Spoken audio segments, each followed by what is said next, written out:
दिवसांपासून सागर जिल्ह्यातील बडोदिया नवनागिरी येथे नेत्यांचा मेळावा सुरू असून या गावात नुकत्याच घडलेल्या घटनांमुळे राजकीय वातावरण तापले आहे।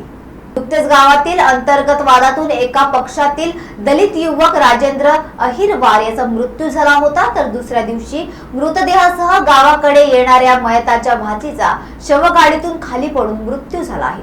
यानंतर राजकारण चांगलेच तापले आहे। बुधवारी सकाळी सीएम डॉक्टर मोहन यादव यांनी अंजना अहिरवार यांच्या कुटुंबियांची भेट घेतली। मुख्यमंत्र्यांनी कुटुंबियांच्या सुरक्षितेबाबत आणि आरोपींना लवकरात लवकर कठोर शिक्षा देण्याबाबत सांगितले।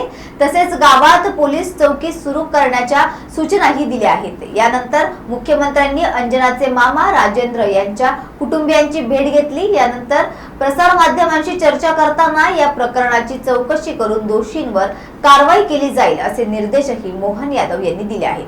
मोहन यादव यांच्या सोबत कॅबिनेट सदस्य गोविंद राजपूत खुराई, माजी गृहमंत्री भूपेंद्र सिंग आणि नारायणवलीचे आमदार प्रदीप लारिया आणि इतर नेते सहभागी झाले होते।